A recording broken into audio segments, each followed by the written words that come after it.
Assalamu alaikum. This is Dr. Farah Shamim, and you are watching Canadian Mosaic. In today's episode, we are very excited to welcome a seasoned politician, Carolyn Parrish, who is running for the position of mayor in Mississauga's by-elections. Today, we will be discussing her political journey as well as her electoral manifesto. Please remember, the elections are going to be held on June the 10th, so stay tuned. We believe that Carolyn Parrish is going to be the next mayor of Mississauga. Let's get started. Yes, Carolyn, how are you doing today? I'm doing very well, thank you. Okay. So how is the campaign going? It's a long campaign. It's been very exciting, very interesting. I'm enjoying it. Okay. You have been in this for quite some time, for over 30 years or so? Yes. That's quite interesting to see. So I would like to know, how much do you enjoy politics at the first place? If I didn't enjoy it, I wouldn't be in it for 30 years, that's Right. for sure.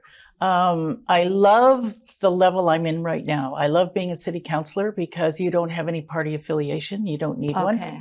You can make your own mind up. And within your own ward, you can look at what the problems are and you could try to fix them very uniquely for that community. So I really enjoy it. Because you have been in all kinds of roles. You've been MP for twice, right? For two times? No, 4 times. 4 times. Okay. So you understand the federal limitations Yes. or federal, legislation. And you also know provisional as well, because councillors need to work with the provinces, right? we are called the children of the province, Right. municipalities. Yeah. So yes, you know the legislation at the province quite well. Yeah. And my early days, I was a school board trustee. Okay. So I've kind of worked my way up. Mm-hmm. And I consider up to be the municipal level. It's the So best. now, why mayor? Like, what is so exciting about this position? Well, we've had, in the last 50 years, 2 strong women for mayor. Yeah. We also have a council that has 4 new people elected last time. Mm-hmm. And because I resigned my seat Yeah. to run, there's going to be a new councillor in Ward 5. Yeah. So I think my experience is going to help the city a lot. Mm-hmm. And I'm going to build on what Hazel designed and what Bonnie continued. So it's a good job for me now. Okay. So it's more so what I see is the continuation of the previous work. So I will be asking you later on, like, what how you're going to make some differences as compared to what they have done.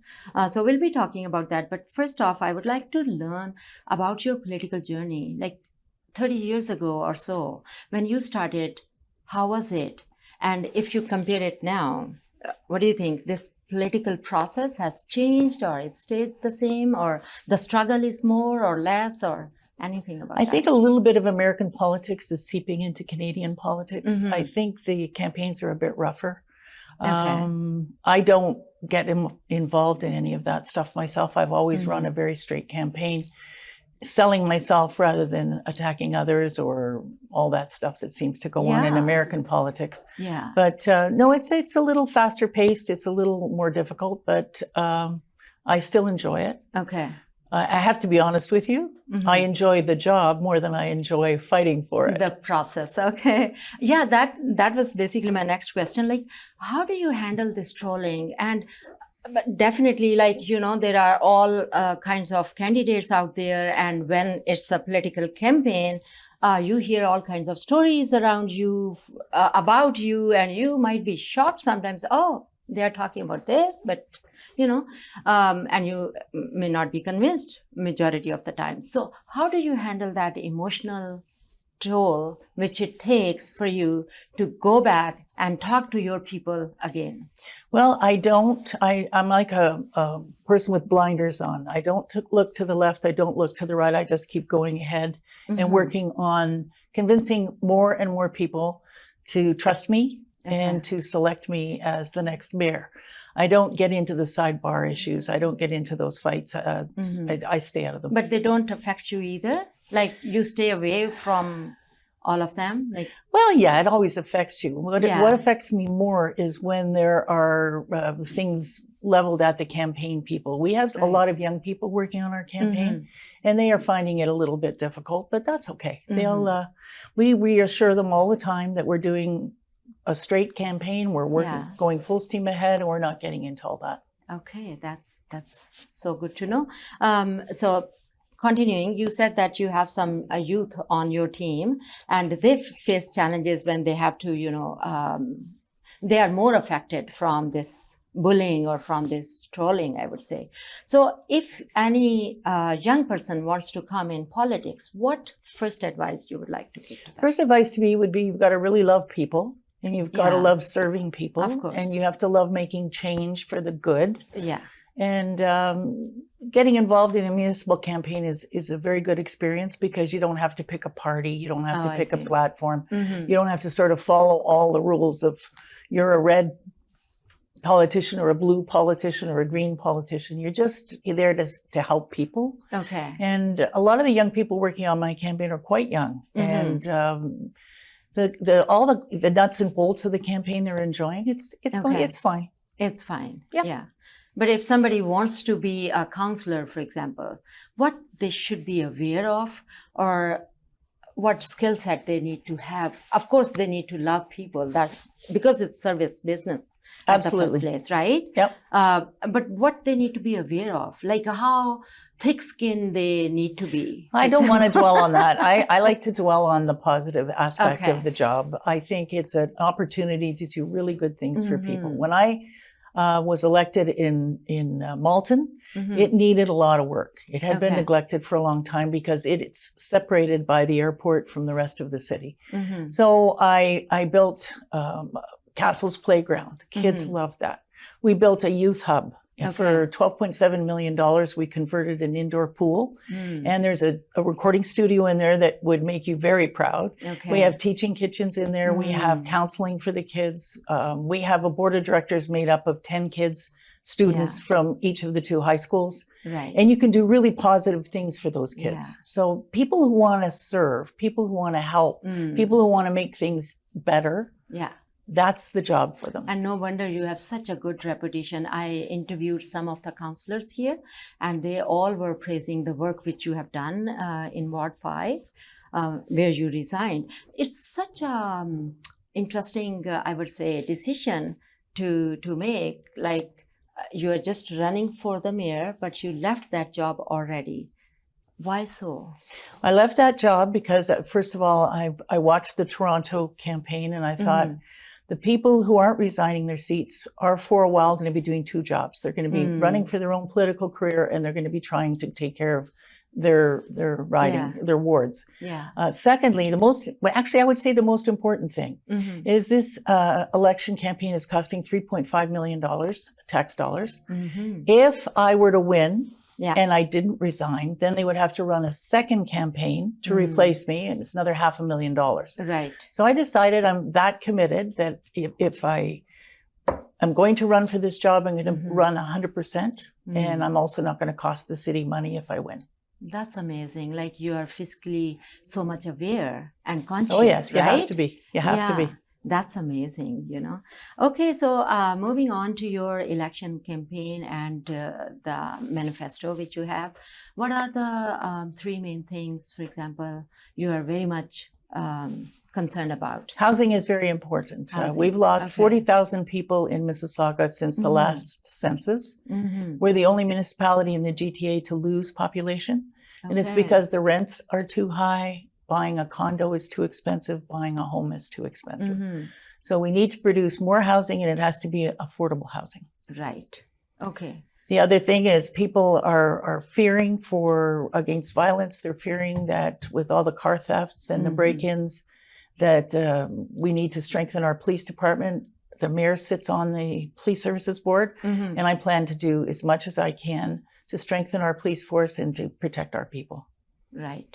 Okay. So with respect to housing, how are you going to build? Like, do you have more space? I am not much aware of Mississauga, so if you enlighten me on that, like where it is going to be expanded, Well, or vertically or horizontally? Both. Okay. Mississauga is pretty much built out to its boundaries. So what we need to look for is land that it can be converted to housing. If you go up Highway 10, where the LRT is going in, we have 163 acres zoned office. Nobody's building office right now. Yeah. Most of the owners there have owned that land for 20 years, 25 years. Okay. So what we need to do is call each one of them in Mhm. Say, listen, you've paid X number of dollars for that property. We Yeah. will rezone it mixed use, which means you can put an apartment building in the middle of it. Okay. You can put some restaurants and stores around it. So it's a mix. Okay. And that way you get an apartment building. If Mhm. they're willing to do that and keep the cost or the component that was the land cost down because Yeah. they didn't pay a lot, Mhm. then you sign it over, you make the documents. The second thing is Heartland came to the city and they Okay. wanted to Yeah. redevelop a quarter of the Heartland stores. Mhm. They have a lot of vacant stores in sections of it, Mhm. across Matheson to McLaughlin and Mavis. And what we would do with them is say, same thing. When they came to ask city council, I said, you paid very little for that land 30 years ago. Okay. You've earned rent on that land for 30 Yeah. years. The land component in your building hopefully will not be current market value. Mhm. And I got one of their officers to actually admit that on video at council. Okay. So there's 22 buildings can go in there, Mm. mid-sized buildings, and a Okay. beautiful greenway through the middle of it. Okay. And what's good about this kind of redevelopment is we've got the roads, we've got the water system, Yeah. we've got the sewer system, we've got the parks, we've got we always use more parks, Mhm. and we've got everything, all the services are in place, community Yeah. centers. So when you do that type of infill, Mhm. it doesn't cost the city as much either.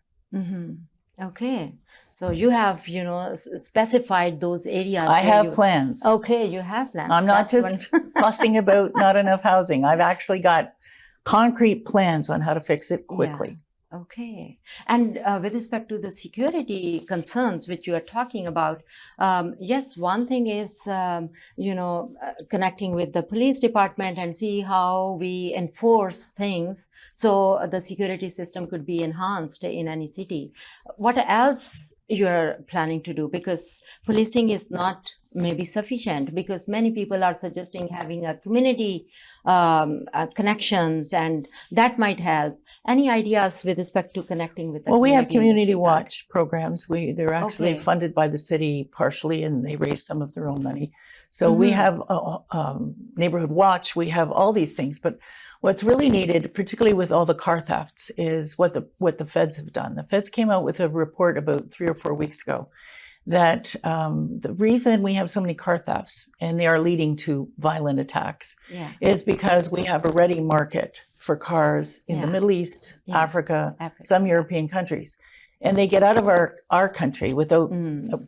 in big containers without being scanned. Mm. So they're putting scanners in like they have in the United States at our 2 major ports. Right. So if a cargo container comes through and you can see 6 Yeah. cars in it, you pull it out, you ask the person for all their Definitely. documentation, Yeah. you check the VIN numbers, Yeah. you get rid of the market for it. So that's going Right. to slow that down. Okay. Because there are 10 times as many people in the States and a quarter the car thefts. So Right. we're doing something wrong. Yeah. And the something wrong is we're not checking all the containers. Right. Secondly, I think they have to increase or tighten up bail. Okay. And they have to increase penalties for big objects like cars, because Mhm. it's costing you in your insurance, it's costing me in Yeah. my insurance. Mm. So that's So one they're of the going to problems. have what you are suggesting is that having different bail processes for different kinds of crimes. Yes, right? we do now, and Right. we have to tighten up the ones Yeah. on car thefts. Okay. The other thing too that Chief Nish is doing is he's putting out specialty teams where there's a police officer and a mental health expert. Okay. So we have 3 of those in the police department right now for Brampton and Mississauga. He thinks we need 8. Mhm. So we have to look at how we're going to increase those Yeah. specialists Yeah. and family violence people, all Mm. those specialty things. We have to Right. look at how we increase those. Mhm. And the way to do that is to try and decrease in other areas. Mm. So let's say you've had a break-in, didn't see it till the next morning. You don't send out 2 officers in a cruiser to do Yeah. the investigation. You send out somebody trained to do it Mm. in plain clothes, in a small car without Yeah. all the equipment. So there has to be some give and take. And I plan to work very closely with the police. Okay. So since we are talking about cars right now, although it's in the context of crime, but I just came, as I mentioned earlier, that we had an accident on QEW. So the traffic on the roads is huge. in every city. It's like crowded and it's so difficult to get out of the city. Mississauga is no exception. It's a huge city, right? So any solutions for you to tackle traffic issues? Well, we need to, as I was talking to you about building restaurants and shops and so forth up Highway 10, if you can create more jobs in Mississauga, right on an LRT, you can get some people out of their cars. That would be an objective, is to get some people out of their cars. Right. The other thing is the LRT is going to take some traffic off the roads. But what we really need with that is, that's a north-south, we need an east-west wing of it. We also need the loop in downtown Mississauga, and we also need all-day GO service to Milton. Right. And it was interesting because about 20 years ago, 15 years ago, the feds promised us half the money for a second rail for all-day passenger to Milton. And they said, you got to get the province to do it. Mr. Ford just announced it in this last budget. And we're getting crickets out of Ottawa. They're not saying anything. So we've got to lobby them really hard. Okay. Yeah, definitely. Lobbying is very important for where the resources are scarce and so many things to achieve. Just on traffic, you mentioned so many projects. It's going to be a huge cost, right, involved for all of that? Well, LRTs are the cost, and they bear the costs at the province. So if somebody says, well, we're going to put 4 more LRTs in, it's not going to happen overnight. No. Yeah. It's just like if some people say we're going to have 0 tax increases, that can't happen. You can't have a well-run city. You can't maintain your roads. You can't maintain your community centers, and you can't pay your union people fair wages if you're going to say we're going to do a 0 tax increase. Because what's going to happen is what happened in Toronto. You're going to do 0 tax for a year or two, and then all of a sudden it's going to hit you like 10.5% in Toronto. So we've got to be balanced. We have to be careful. We have to spend our money. जी मुझे break के लिए कहा जा रहा है. So we'll meet soon. There is already everybody under pressure with inflation and too many expenses. Housing is the biggest expense. At the same time, taxes are huge. Like you have to pay the federal, then the provincial, then the city taxes, and you have a big agenda to fulfill, and for that you need money. And you just mentioned that, of course, the money is going to come through taxes. So how would you convince your voters that it's not going to be a lot of burden on them? Well, what you have to say is we're going to meet quarterly. We're going to do budgets quarterly instead of once a year. We're going to take things out that have passed at council that the public doesn't prioritize. You're going to put things in that they do prioritize. And you're going to try to work very hard, not one big budget at the end of the year, but 4 times through the year to get the opinions of the public to what they want to keep, what they can live without. Right. And you've got to aim for cost of living or possibly a little bit less. Yeah. And you have to fight very hard at the province to get more grants. And you have to fight hard with the feds to get our fair share in Mississauga. Oh my goodness, that's a lot of fights, I would say. That right? is. It is. Okay. So this is about, people. We are talking about the well-being of people, and seniors are no exception. So anything special which you are planning to do to help support them in their times? They help the community or the economy quite at Well, it's interesting because when I was first elected in 2004, a lot of people kept telling me about free dental care for seniors that couldn't afford dental care. And I finally got that into the region. Okay. And now it's federally and provincially, they've decided seniors should have proper dental care if they don't earn enough money to take care of it. It's very expensive. Right. I also brought in $1 bus fares. Took me 3 runs at council to get that through. Right. What I'd like to do now is I would like to bring in a 65 plus card. You turn 65, you get a card with your picture on it. And you get on the bus for free. Right. And you go to the community centers and you get to use the pool for free. So it's a 65 plus. And we also need to be able to rebate or discount, have to figure out a way to do it so that it's legal, discount some of the property tax for seniors. It's interesting that you can have 2 identical houses on a street. Yeah. One has a husband, a wife, and 2 older kids all working, making money. Yeah. The one across the road has 2 seniors in it on fixed incomes. They're paying the same property tax. Right. So we've got to figure out a way to make it better Yeah. for seniors because they've paid all their lives. Yeah. But another thing which I was thinking about seniors, you mentioned 65 is the age when they will be gaining some benefits, right? Now, I noticed that in Canada, the average rate, average life of any person is 82 plus years, 82.6 or something years. I'm wondering, I'm not 65, but I'm just thinking about me being 65, and will I be that dependent on the government services at that time, or would I be, utilizing my potential? Maybe not at a workplace, maybe at volunteer locations, or like how we are planning to engage them so there are less mental health issues and they are productive citizens of this city or this country. Well, the two things I just gave you on the 65 plus card is if they can get on the transit, they don't have to drive, they don't have to own a car, they don't have to pay car insurance, they don't have to pay gas. So it makes them liberated. They can get out of the house and Right. they can move around. Yeah. If you also give them free access during the day to the facilities and the community centers, that is going to keep them talking to other Busy. people. Yeah. I've been visiting a lot, invited to a lot of seniors clubs in our community centers, and they're very active. I went to a Zumba class last Okay. week, and they were all over 65, and I couldn't believe the shape they were in. They were amazing. Yeah. So I think that the secret is to make them mobile. The secret is to make things available to them where they can share ideas and talk to other people. Yeah. And contribute. Yes. One way or the other. Yes. Like entertaining themselves is one thing, and being positive and keep contributing to the community through volunteer services or whatever, that's also important, right? Yes. But we leave it to the seniors to decide what they would like to do with their time. Certainly. Okay. You ever try to talk a senior in or out of anything that they wanted to do? Yeah, no, they want to be busy and engaged and contributory. So I love the energy in them, because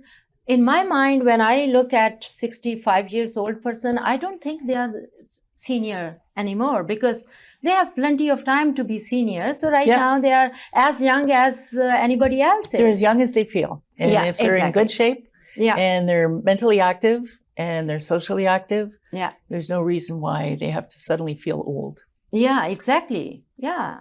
And being responsible citizens. Yeah, I like that. Okay, so next, with respect to the diversity at Mississauga, any ideas in your mind how to engage diversity, how to embrace diversity, how to feel people at home? This is more so in these times when there is so much conflict going on in our societies. So how do you see bringing back to people under one umbrella and somehow, feeling connected and belong to this? Well, I don't want to disagree with you, because that's also always a dangerous thing when you're the interviewer and I'm not. But I think the diversity in our city is amazing. Okay. I think people, to a large extent, leave the problems that they've left in their home country in their own country. Yeah. We have a couple of difficult periods going on around the world right now. Yeah. But I've lived here 50 years. Okay. And I think we have one of the most diverse, but also one of the most comfortable cities. Okay. People get along extremely well. And I don't think, you don't want to in any way inhibit that. You want it to keep going the way it is. But I don't see how we need major changes. Okay. I think Bonnie has spent a lot of time making people feel really comfortable. She's been very specifically interested in various ethnic groups. I too am. I'm Polish background. Okay. All of us come from somewhere else. Right. And, we all are immigrants at different time periods, but yeah. But I find, particularly in Mississauga, that people celebrate each other's holidays. The festivals that we have at Celebration Square, every weekend's booked right from April through to the end of October. And people all come to each other's events. I think we have a really good city. Okay. And you will continue with whatever Absolutely. is No, I'm not going existing. to. I'm not going to disrupt it. That's for Yeah. sure. Okay. Or maybe adding something to it. Well, and, what I would like to do, improving it, right? we've had to turn away a lot of festivals because there's just so many days you can book Celebration Square. And we just bought up a lot of property down through Cooksville. I'd like to see a second Celebration Square Okay. there so that we don't have to turn festivals away. Yeah. Yeah. Mississauga is a hub of festivals. We Yep. all come from all around, right? Okay. So, with respect to your work environment, you will be working with various teams as counselors, or you will be working with the workers in the city of Mississauga, right? Yes, absolutely. And, we do now. Yeah, exactly. You are doing it now. So, what do you think how your relationship would be with the counselors, especially when some of them are running for and your competitors, and they are running for the We have to position of- understand an election is a competition. Yeah. And you have to Exactly. understand that people who are in politics don't go into a competition list, they're ready to lose. Mhm. So there's going to be losers and there's going to be winners. Yeah. But they all have to get along the day after.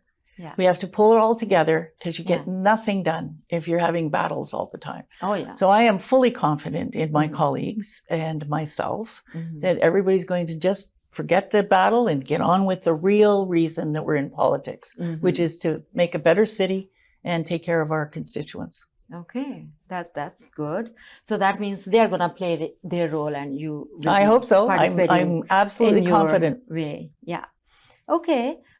So basically, how about your polls? Are you satisfied? Are you happy about the They bounce outcome that around. you are They bounce around expecting? depending on who's doing them. But every poll I've seen so far, I've been the front runner, so I'm Mhm. quite happy with them. Okay. So, how about with respect to your legacy? I know that you are here for by-elections right now, and then I hope that you will be running for the mayor position. Absolutely. Yeah, I've got a lot of work to do, and in 2 years won't be enough. exactly, right? Yep. So definitely you will be over here to help support the community and the city to grow, Absolutely. right? Yep. So, and I understand these are the challenges which the city is facing right now. Okay, the city is facing, and therefore you are working towards them. So, how do you see it in 5 years or 6 years time? What kind of city you see Mississauga? I would hope be? it's exactly the way it is, only we've got more housing, more young people. Mhm. We don't have vacant schools. We Okay. have to make it as thriving as it is now, and we have to make some adjustments Mhm. just to accommodate more people. We've been told we will be getting 300,000 more people over the next 20 years, so we've got to be prepared for that. Right. Okay. Thank you, Carolyn. All the best with your elections. So that was our episode, and we will be coming with more candidates who are either nominating themselves for the elections or they are participating in the elections. जैसे मैं हमेशा कहती हूँ कि खुश रहें, हंसते मुस्कुराते रहें और हमारा शो देखते रहें.